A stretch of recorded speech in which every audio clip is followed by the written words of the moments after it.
Yeah, and I can also ask, I have three questions I could ask anyone, and I can know their core values, what's important to them, and whether or not they have a future planned out and what they have their sights on, or if they don't have one at all. And if they do have one, what it is. Welcome to Raw and Real Entrepreneurship, the show that dares to bring no nonsense insight to those who have the courage to start, grow, and scale a business. I'm your host, Susan Sly.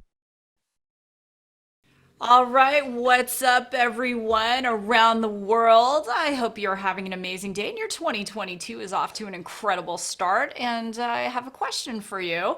When you are thinking about starting a business and growing a business, are you one of the people in the 92% who think about it but never do it? Or are you an 8%er and you actually launch? Well, my guest today is someone I would say who is definitely going to inspire you to take action. He is going to be someone who is going to maybe kick you in the butt a little bit. And I know some of you like that. Hey, I'm not judging, but let's get ready for this episode of Raw and Real Entrepreneurship. And check it out. My guest today is a performance coach. He is an author. He is a dynamic public speaker. He's a visionary, a thought leader. He's been featured in Yahoo Finance as one of the top business leaders to follow in 2020. He's on a mission to build people.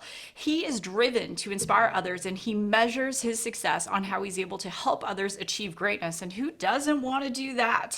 And on top of everything, he's a dad and he's awesome. So my guest today is Mike C-Roc, Ciorrocco. So C-Roc, welcome to Raw and Real Entrepreneurship. I'm so excited to have you.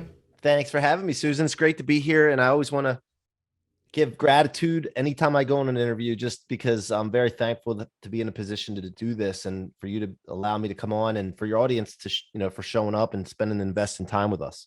Very, very, very much appreciative. Yeah, you got it. And I'm so excited to interview you, and you're precisely a person that I can jump out and get raw and real with very fast. We're not going to slow dance first. We're just going to get right into it. So here's my question for you. Mike, a lot of people, 2020 was not a great year for them. 2021 was maybe not also a great year for them. If you had to start from the very beginning in 2022 and build something that would support your family within 90 days, what would you do? Wow, great question. To support my family right away, I would go to what I know best, which is sales, and I would go figure out something to sell, a service, a product, something that I would, that's the way, what I would do initially, because that's what I know. I would reach out to people for coaching, maybe. Yeah, I mean, I see, I know how to sell, so I could really go to any company and make money right away. I know I could make six figures at a company if I needed to, just to get by until I got the business up and running. So I think that's what I would do. And I thank God I know how to sell. I've been selling since I was 8, probably, but really professionally since I was 1998. So whenever I was about 21 years old. So, what do you say to people who say sales is a dirty word? Like, what do you say to that person? Because you and I are cut from the same cloth. If you can sell one thing, you can sell anything as long as you believe it. But what about those people who resist sales?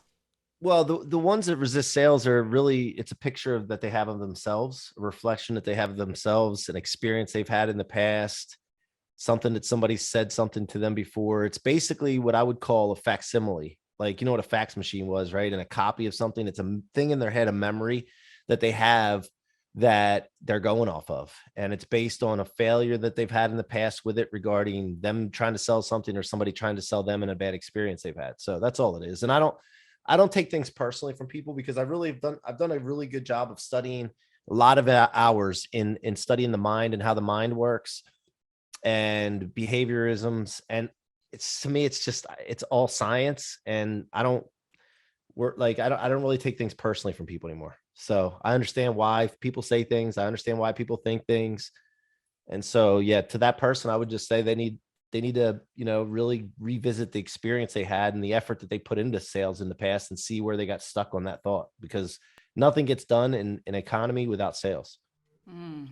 Yeah, and sales is the highest paid profession, right? Everyone is selling. And, it's interesting. Mike, you mentioned about not taking it personally. Oh, and I definitely know what a fax machine is. This is my biggie because I'm turning 50. So I'm going to ask you an important question later that has nothing to do with entrepreneurship. But anyway, if someone's listening in one of the 130 countries, just to paint the picture. So Mike, he looks like he can bench press about 450 pounds. Like seriously, you don't want to meet him in a back alley. He has a beautiful face, an amazing smile, but he's jacked. Okay. So Thank you. if you could see him, you're probably like, well, Mike, it's easy for you because you're all of that. What about me, this person who's been knocked down and time and time again, and I want to be in business. I'm thinking of starting a business. I have a business, but I'm terrified to sell. If you could give that person, in your wisdom with all your experience, Mike, because I know you've mentored so many people, if you could give them one piece of advice just to take that first step, maybe it's a book or something they should do, what piece of advice would you give them? Well, you just said it. Take the first step. Just take the first step. Just do it. Just do it. See, here's the thing. First of all, you said something about 2020, 2021. Some people had good years, some people have bad years. It's all the story that the person tells themselves. Mm-hmm. First of all, it's the story that you tell yourself going into the year. And when COVID happened, like what story did you tell yourself when this was happening? Did you curl up in a ball and quit and say, "Oh, I got a reason now"? See, most people will use things that come their way to explain their failure that they didn't even have yet. They'll look for things to explain a failure so that they can take it easy and relax and say, okay, well, I'm good because I have the explanation that'll serve me. It'll explain why I'm not elevating. It'll explain why I'm not having success. And so really it's all about the story you tell yourself, and whatever story you tell yourself is what you're going to believe. And that's the future that you're going to have. And so, see, I came from a broken home. I don't remember my parents ever together. I came growing up around a lot of brokenness, a lot of broken people, alcohol, drug addicts, anxiety, depression, suicide, conflict. I mean, just ridiculous, right? And as I was going through it, I thought it was normal. Ordinary. I didn't know anything different. But what I did notice is all these folks, family members of mine, would have a story that they would tell themselves and others of why they were doing the things they were doing and why they were being the way they were. I never bought their BS though. I saw right through it and I would call them out on it, and it would piss some people off. And I learned that it didn't matter if they got pissed off about it, because if I don't say something to them when I know it's not true and I don't say something about it, I'm complicit in it. And I don't want that on my conscience. Mm-hmm. So I figured this out at a young age, that the story I tell myself will create my future. And so I started telling myself why I'm going to be successful and why I'm going to be elevated upon the people that don't tell themselves the right story. And so all my life, I've always was able to accomplish something and then elevate beyond that, because I kept telling myself the story of why I was going to be more successful, play a bigger game. And I've had my moments where I had setbacks and got stuck and all that stuff, but still, as long as I didn't quit and as long as I always knew that the answer was out there for the bigger game somewhere, I always find it eventually. So to answer the question, what I would tell somebody, first of all, is watch the story you're telling yourself, because you can tell the story. Remember, before you even fail, you will look for reasons that you're going to be able to tell people and yourself why you failed so that you can live with yourself. Mm. That's beautiful. Yeah, that story, right? And so many people, myself included, come from a very broken background. And the statistic in the United States is 3 out of 5 American women have been physically, sexually, verbally abused. 2 out of 5 American men, same thing. And I was raised by a single dad. I have many male friends who were in abusive relationship. This isn't a gender issue, yet it's that story, to your point, that we tell ourselves and that program we carry from our past into our future, right? Let me ask you this. You mentioned you grew up in a very broken home. What is a lesson you learned at an early age that really you would say helped to define who you are today as a family man? Because I know for myself, growing up in a broken home, my mom kidnapped me when I was 3. There was a lot of abuse and different things that had happened. It really helped to shape me as a mom. And I'm just curious, as new friends, I want to ask you, because I always, anyone I know who came from a very broken background, often they make family a priority. So I want to ask you that, not even related to entrepreneurship, but how has it made you a better father? Yeah, I mean, I saw what not to do, right? And I saw that, I don't really, I guess that my mom did a great job when I was about 3 or 4. I remember her talking to me and saying, "You're a leader. You inspire me so much." And that stuck with me, and it made me understand that I'm a role model to everybody because, and I think we all need to understand we're a role model to everybody that has eyes and ears and can hear and see you, and realizing that if I wake up in the morning, people are watching, and I need to make the right decisions because I'm affecting other people, not just myself. And so I think I realized that, and I didn't want to continue the cycle, and I wanted to tell myself a story of why I was going to be successful. Period. And that's, there's no other alternative to me. I don't have any options as far as I'm concerned. I have to be a success. I have to be a role model to provide an example for my kids and my wife and my employees and my friends and everybody that possibly comes in contact with me.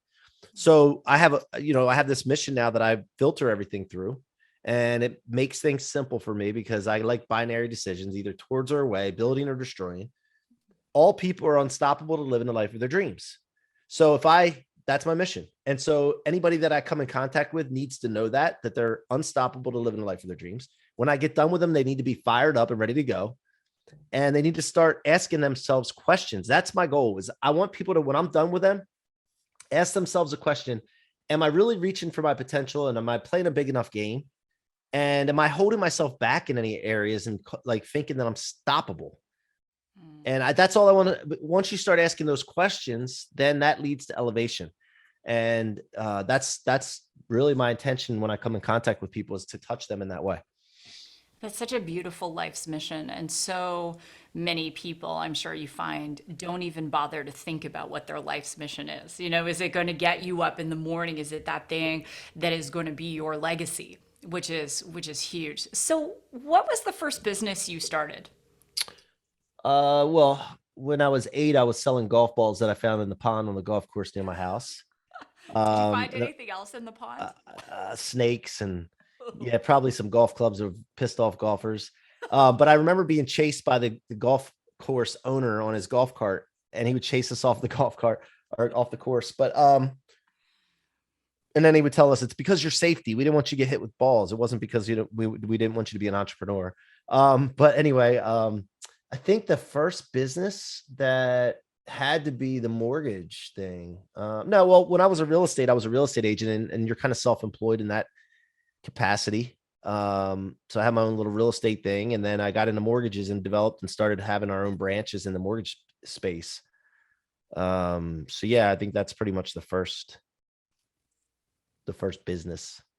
Well, going back to the golf ball piece, in in the hundreds of entrepreneurs that I've interviewed, billionaires, multimillionaires, highly successful people like yourself, the vast majority, if not 100% of everyone started their first initial business, whatever it was, somewhere before the age of 12. That's just a common theme. And I think at some point, my next book, Mike, I'm going to do a big study on that because I'm very curious about that childhood entrepreneurship bent. So Yeah, yeah, that's let's awesome. talk about real estate and mortgage. There's a lot of very interesting things happening right now in that space.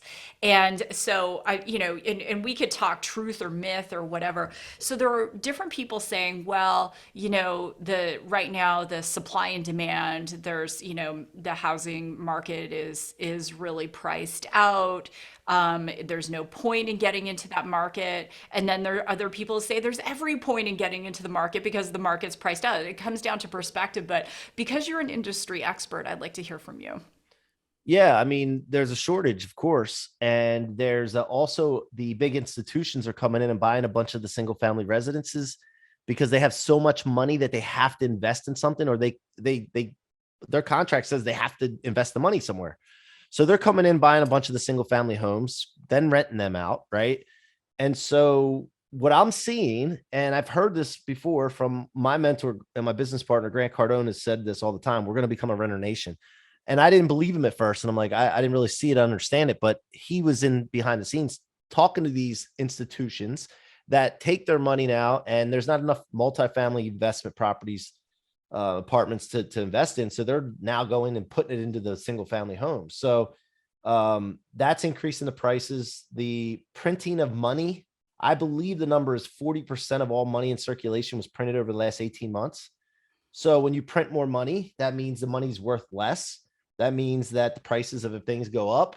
And so you're right in the situation where the housing market, because of the shortage and because of inflation, you're seeing a big increase in pricing. So what are the options? You could go rent somewhere, and rent is higher, and or you go buy something and you take the chance. But the difference between, a lot of people are concerned with now and 2008, the crash, Mhm. and I think that could happen again, and it won't happen again like that unless they start doing the same things they did before. Which, when we were in the mortgage business, we were allowed to talk to the appraiser ahead of time about the value of the property before the appraiser did the job, and there was no regulation on that at all. Now you can't even, you don't, as a loan officer, you don't even know who the appraiser is ahead of time until the report comes back. It's randomly selected and it comes back, and you're not allowed to talk to the appraiser about that kind of stuff until the report comes. So that helps with that. We also don't do stated loans where people just state their income, and then we base the approval based on the value position, or the LTV, loan to value position of the property,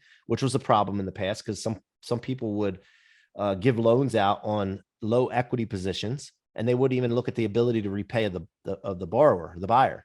Mhm. Now that's gone. So we really run people through the ringer as borrowers now. So that 2008 thing can't happen like it happened unless we release those regulations and release those requirements, which isn't going to happen. So so there will be a cycle, there will be a dip, but I think that we're in a super cycle right now, and I think we're fine buying properties if you can find a good deal, like if you can find a house. Yeah, what a, firstly, so many great parts of that answer, Mike. I love Grant Cardone too, 10X. We'll talk about that in just a minute. But the audience who listens to the show are very bright. Some of my colleagues at MIT, my fans know I'm a student at MIT. In my spare time as a woman turning 50, which I will ask you that question because every guest this year is going to get to take part in input in my birthday. Oh, But awesome. we have a lot of my colleagues at MIT listen to the show. You said Also, 40, right? oh, honey, no, 50. But thank you. Love you No, more. really. I wouldn't, seriously, I wouldn't have. I mean, I'm not trying to be just nice. I mean, yeah, 50s. That's crazy. 1972, baby. It's crazy, man. Yeah. So anyway, I think that the big thing, really bright people listen to the show, and I love that you gave such an intelligent answer because there's this ridiculous fear, and fear is a paralysis, right? And one of the things, I was being interviewed by MIT the other day, and I said, skepticism never gets us paid. And the most skeptical, critical people rarely ever do anything with their lives. I want to ask you this question. So you mentioned Grant. You are a high achiever. And there's a lot of talk right now about imposter syndrome. And it's not just a women's issue, it is an issue for everyone. So, my question for you is, have you ever had imposter syndrome? And I'll define it this way. So, you said yes to something, and then you had that, oh, I have a really good rating on iTunes, so I'm not going to say the word, an oh beep moment. And you're like, what did I just say yes to? But forgetting the story and the drama, you just did it anyway. Has that ever happened to you? Oh, of course. I mean, it's happened to me. If you put yourself out there enough, it's going to happen to you. But imposter syndrome comes from you not being prepared and not living to the standards of whatever you're trying to preach or do. Like, for example, if you're coaching and or mentoring someone, and you're going over some, things that you can help them with and asking them questions and getting them to spur up questions in their life, but you're not living to the standards that you're talking about, then you should have a problem. I think that when you get an imposter syndrome feeling, you should really do an assessment, a self-assessment of yourself. Mhm. And that is what I've done in my past. If, okay, something's not right here, something's not aligned, what is it? And then just go through those things and go through the areas of your life. Like, am I getting plenty of sleep? Am I writing my goals down? Am I where's my word? Like, am I honoring my word? Am I doing things like saying that if I'm going to do something, I do it, when I'm going to do it, how I'm said I'm going to do it. If I mess up, am I taking ownership of that, or am I pointing fingers and blaming people? Am I following my routine and my structure? Am I taking care of my body? Am I studying? Am I learning about the mind? What am I doing?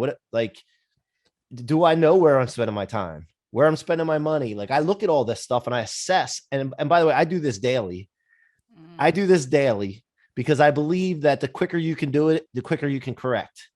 And if you wait too long, you're wasting all kinds of time to correct. So that's the problem. People, and this happens to do with leadership as well, not just coaching and mentorship, but leadership. If you can't hold yourself accountable, you can't hold someone else accountable, because you'll get the imposter syndrome. And also, some people, they'll see through it. Because when I call somebody out, Susan, if I were to say to you, like, if you said something to me, and I'll do this a lot, and I don't really care if people get pissed.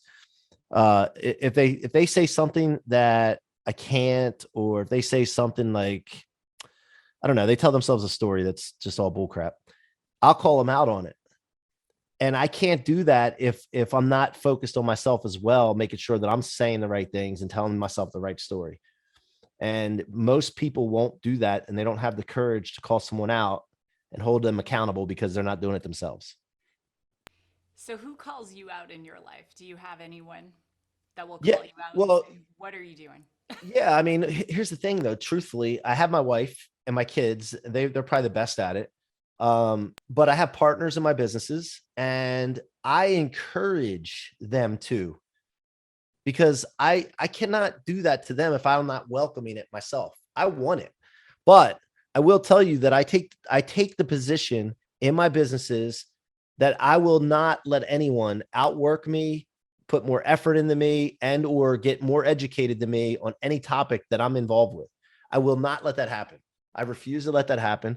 And so that puts me in a position where people are coming to me looking for answers rather than me going to someone else. Now, I don't stay in that environment. Like, that's it. I go to other environments where people know more than me, have had more success, or been in the game a little longer so that I can grow.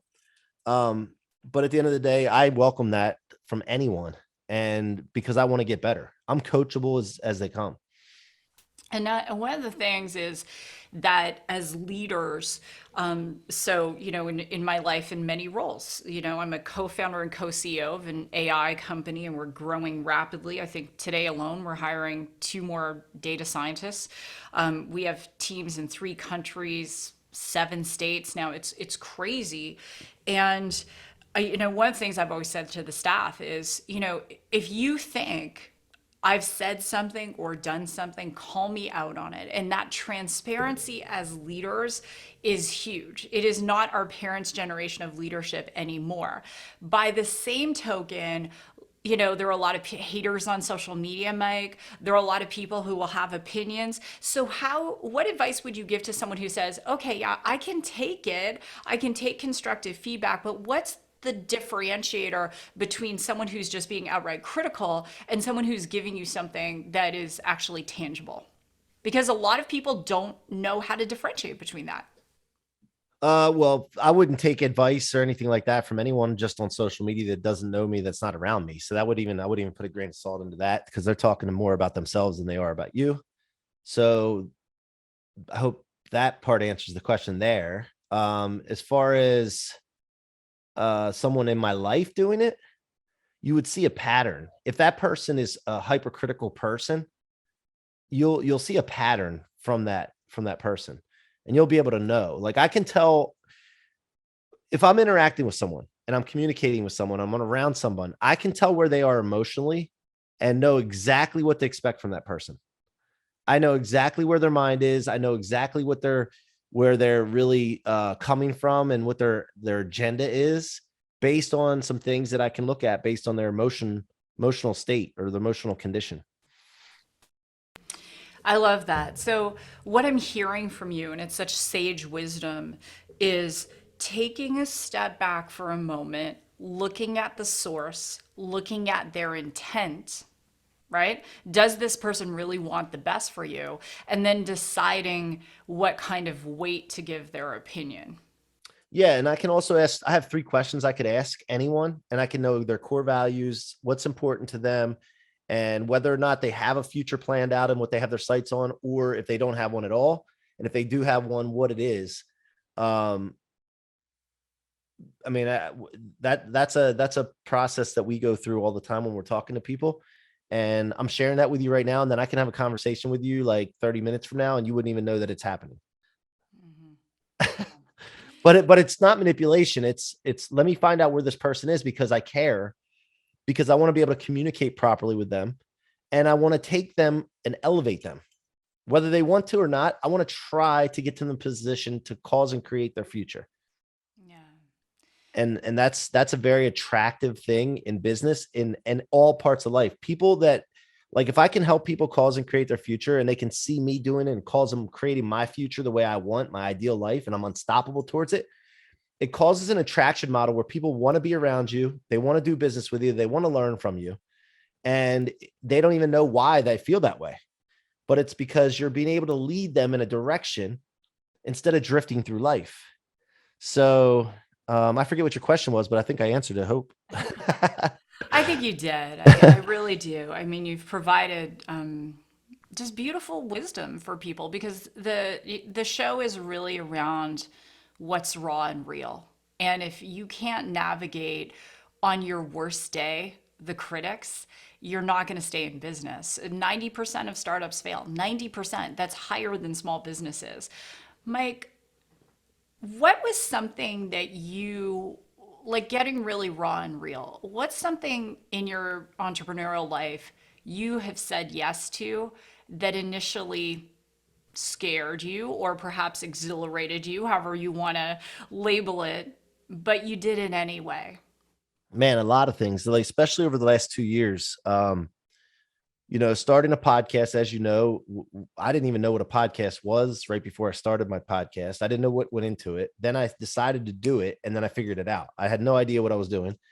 Um, and then I went on a crazy run where I went and did 300 interviews, and I'm not talking about just my show, but I went on other people's.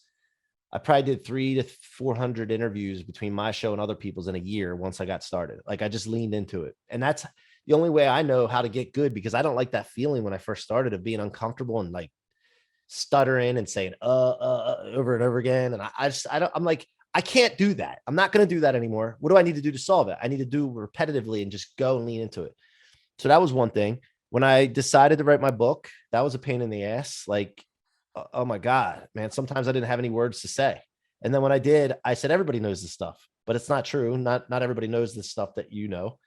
And then when I decided and committed before I even started writing the book that Grant Cardone was going to write the forward for the book, I didn't know if he writes forwards for books. I didn't know if he ever did it before. I didn't know if he charges, but I committed to that ahead of time. And then when I went to ask, I had to go to a friend of mine who's the president of Cardone and ask him if he thinks Grant would write the forward for the book, risking my relationship because it could have got awkward if he couldn't pull it off or had to say no to me, and then end up spending $75,000 for a forward.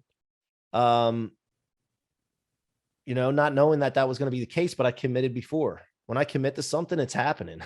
So, and like the crazy thing about this, I wish I can bottle this, but if I could teach people this one thing, that when you get something in your head and you commit to it, you don't quit. You do whatever it takes to get it. As long as you're like, your mission's ethical and you're moral and you want to elevate people and help people.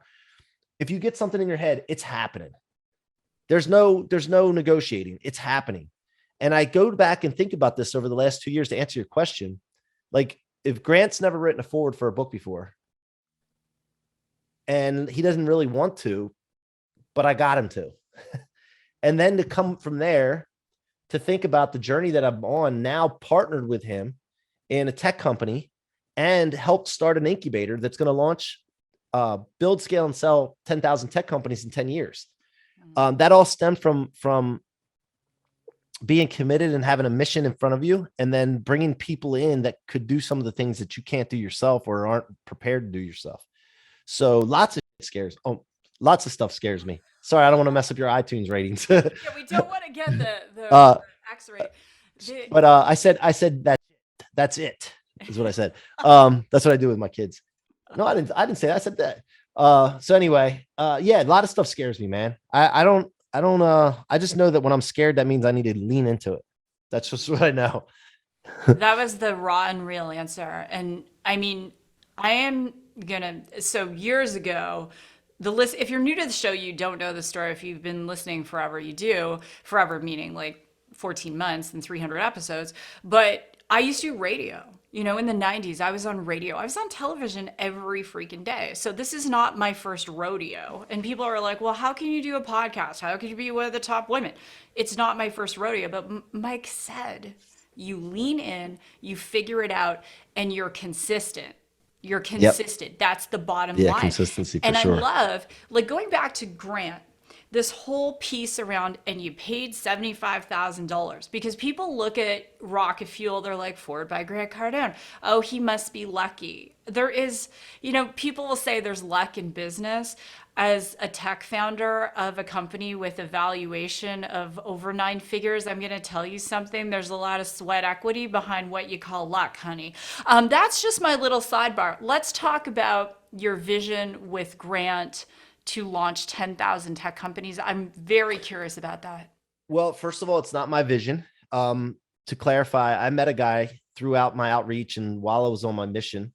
Um, his name's Jared Yellen. He had a successful tech company and he basically made himself obsolete like every entrepreneur would love to in their business.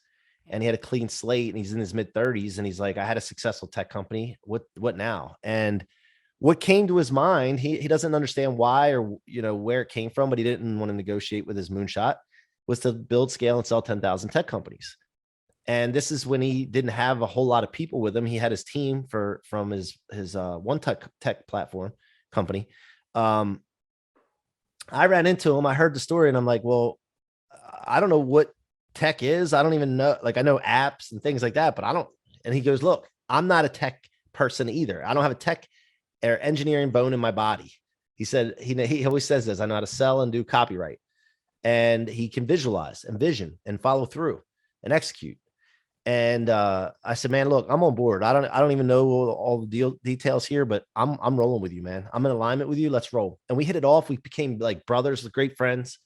And as that started, I started a company with him called Blueprinted, which is getting ready to launch. And I'll share more details about that in a second. But as we were going through this, I'm like, dude, we got to get some, like 10,000 is a lot. And that's 84 companies a month, every single month launched over a 10-year period, every single month. I said, we got to move faster. And what if we got Grant involved and got the big promotional arm of that part? Like that would be powerful. And he's like, yeah, I agree. And I'm like, all right, well, I got connections there. I got friends there. And by the way, what set this up is like, would they have even opened the door and had a meeting and sit down if I didn't pay 75 grand for that forward? Nope. You see, that was a tool, right? That was an investment. So they sat down, they hit it off. And then Grant put his hand out because he realized that he wanted to do this too, but he couldn't do it without Jared Yellen. And I was going to say foundation, but there's another word I was looking for. But anyway, the infrastructure that he had, Grant couldn't do it by himself. Most people can't do what we're doing if they wanted to without us. And so that puts us in a very powerful situation. Grant put his hand out and said, hey, I would love to help you do this. And so they partnered up. And, I was excited about that because, obviously that's causing and creating futures for people, not just those two, but for every single co-founder that's in this incubator now, every customer that we're going to touch, every partner and investor that we're going to touch was caused and created by all these different things that I did, that Jared Yellen did, that everybody that's involved with is doing now. So, and I don't just do one thing. Like I have Blueprinted and there's another company right behind that called Tipperosity that we're starting as well in the incubator. So there's a lot of things going on. You know tech because, like you said, I've heard you say this over and over again already. Like you're involved with it, man, and it's not luck. Like you're deep into it, And I don't know, man. I'm excited. I don't know what's to come except for the vision that we have. It's a huge vision. And going back to the failure rate, 90%, right? So here's a fun stat for you probably know this, Mike, but for the listening audience. So for I co-founded Radius in 2018. So prior to that, I built 3 award-winning sales channels totaling 2 billion in sales. But here's a fun stat for people to know. Unicorns, we're only talking the 475 global unicorns. Of the unicorn CEOs, if you take out celebrity unicorns like Rihanna and Kylie Jenner, so a company that has $1 billion plus valuation, those founders on average have been successful in more than one vertical. Mhm. And the average startup success unicorn outside of celebrity unicorns, they have lived in more than one country and they speak more than one language. So the reason I share those stats is because it goes back to how we started this discussion, because I had read about Mike's background. He said if he lost everything today, he can sell. And at the end of the day, regardless of the stats, regardless of anything, if you can sell and you have grit and you're open and you're coachable, you're going to go a long way. So let me ask you this, Mike. Why tell in front of the world, why will you be one of those unicorns? Well, first of all, this is something you just got me thinking about this. I don't know many tech startups that have cash flowed before the product was even launched or finished being developed. And I know how to sell, and my team is very good at coming up with human ingenuity ways to develop cash. And we generated 80, just under 100,000, $84,000 prior, and this is in 1 month prior to the product even being ready. So if you're able to do that kind of stuff, that's how powerful sales is. That's how powerful being, visualizing and then executing on something is. Um, so why am I going to like have a unicorn? Because I've already set it out. The vision's out there, and all we got to do is keep making consistent actions towards that mission, and absolutely eliminate non-negotiable anything that falls below our standards and below something not going towards that mission. So one of the things that's powerful is when I decided to do this and I saw Jared Yellen's mission, we positioned ourselves to not fail. Like we have surrounded ourselves with the best people in the world, marketing wise, promotion wise. We have company in India with a company that Jared owns, which allows us to produce and develop at cost in India instead of having to pay what most people pay. And we also understand that failure is just either a fuel or a training session. Like we understand that if we have a setback or something slows us down, it's just to tell us that we need to maybe move a few ticks to the left or right, or maybe move a little faster. Or you know what, maybe our attitude's not right and we need to pick our attitudes up a little bit. So we understand the formula, and that's most people don't. They get a tech idea, they get involved with a development company, and then they don't know how to sell. They don't know how to build relationships. They have no relationship capital. We have every reason to be successful. And if we find something that comes in our way, a person, anything in our environment, we will remove it and eliminate it very quickly.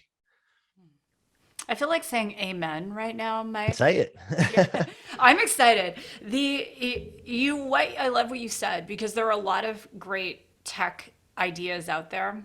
However, they don't bring in people who can sell, who can market, and the company never goes. And they don't pay attention to cash flow. That's the number one reason businesses fail. So, because you understand all of that, I'm excited to see your unicorn business. I really, really am. So, two What questions. did you say? With all due respect, Susan, did you say business? Well, your first unicorn. Yeah, because we don't do anything once, and so I'm just very dead set on this is the thing that we're going to start doing, and it's going to be like a assembly line, an assembly line, and not everybody's going to have a unicorn. Not every single one's going to be a unicorn, but we had 13,000 people submit ideas in a year, Wow. and then approximately 600-ish got through the process to actually pitch. And then from there, we have 120 companies. So this isn't a thing of playing a law of averages type thing as far as the companies that get launched. But there, so I think there's going to be multiple unicorns. I think that every company is going to, I wouldn't say every, I think it's going to be 90% of the companies will cash flow and have some kind of success because of the way we're doing the process. So you're going to reverse the paradigm. So how does someone find out more about what it is you're doing if they want to be part of it? Yeah. So as far as, well, I didn't talk much about Blueprinted, but real quick, Blueprinted is a marketplace we're creating with step-by-step guides to achieve different goals. So we'll have experts that know how to do things from any vertical that you can think of, any industry, relationships, or what have you. Instead of a course, it's a step-by-step guide that people buy from the creator in our marketplace. And so if you want to check that out, it's blueprinted.com/VIP. Blueprinted, and it's spelled BLOO, printed.com/VIP. Outstanding name. I love that name. So that's where I would go to check it out. If you want to go to 10xincubator.com, you can check out the incubator, what we're doing with the incubator, and to get involved in the community, man. We want everyone involved in the ecosystem in some form or fashion, even if it's to hate on us. We need haters. We need cheerleaders. We need investors. We need co-founders. We want people just involved. We want to impact 8 billion people on this planet. And at the worst case, they're a hater. Well, yeah, that's right. In the face of challenge, you can give up or get better, right? Right. Exactly. That's a huge mission. And I'm very excited to see what you do. I really Thank am. you. And thank you for that, because that is it's a big mountain to climb, but I can tell you're excited about it. And the other thing, I want to do a personal shout out.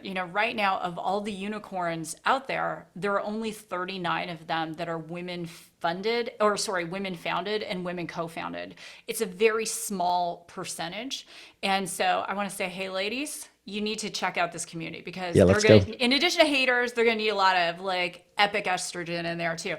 Well, Susan, we're very keen on this. The underserved is and the lack of diversity in tech is a problem, and we are aware of that, and we're bringing that. We already have things on the roadmap. We have people involved to get women, people of color, the underserved into tech, and we're going to be the catalyst for that. So yeah, that's a great point, and I'm glad you brought that up. Well, it's so interesting, because as a visible minority woman in tech on my Crunchbase profile, which I found hilarious, like I'm one of the top women in machine learning. I haven't written a line of freaking code since 1992, Isn't that just so awesome? everyone knows. But anyway, that's as a side. So my final question for you. So turning 50 this year, and I'm going to have 50 new experiences. So one thing I'm asking my guests on every show is, what's an experience you've had that you think I might also enjoy having in this 50th year? Because I'm curating my list. I would say get involved with us. I would say, I'm going to set a connection call up with Jared Yellen and you and myself, and we're going to see what synergies there are, because I know there are from talking to you. Without a doubt, we have a future together in some form or fashion. So that's what I would say. All right. I love it. I'm down. I'm a complete yes. And the thing I want to, just say, Mike, is for those people who can't see him, please listen to me, boys and girls, go to YouTube. He has smiled this entire 45 minutes, and he has this angelic halo about him. You need to go to YouTube. If you're just listening, you have to see this man. He embodies, and my guests will know, like my audience knows, I don't say this ever. The Well, thank you so much. and it's from the heart. It's that there's this energy behind your words. And on the show, we've had Dave Asprey, Glenn Stearns is one of my dear friends, undercover billionaire, Jay Samid, who's a billionaire. I've had a lot of people on the show. You're one of only a handful of people in that rare air where, as you're sharing and your mission and your vision, you literally light up. You all need to see this. Thank you for recognizing that, Susan. It means a lot. My pleasure. Well, okay. In addition to going to blueprinted.com/VIP with 2 O's, where else can people follow you? I made it really easy. So being mentored by some of the great people that I've been mentored by, they said to be omnipresent. So I took that to heart. But Instagram, LinkedIn, Clubhouse, I'm all over the place. And I've done tons of interviews, like I said, so made it really easy for you. So yeah, come find me. I love interacting with people on Clubhouse. And then Instagram is probably one of my favorite platforms. Oh, by the way, Twitter too. I just started leaning into Twitter, and it went from like 300 to 3,000 followers. I'm not even sure exactly how to do this Twitter thing as much, but I'm working on it. High five me. I was Yeah. I was on Twitter, and then I kind of stopped. Twitter is my new, I love Twitter more than any of the other ones, partially because I'm in the Sheeb army. I was doing I was doing this talk recently about stop discounting the massive, the people driving the meme stocks, driving Dogecoin, driving Sheep. Yeah. So yeah, go. I'm gonna go follow you on Twitter right now. Awesome. We'll be I'll get you back. besties. Yeah, absolutely. I'd like to get into spaces more too. There's Twitter so many Spaces. places. Yeah. So many places and spaces. Well, anyway, thank you so much, Mike, for being here. I want to just wish everyone listening and watching the best 2022. God bless. Go rock your day. And I will see you in a future episode of Raw and Real Entrepreneurship.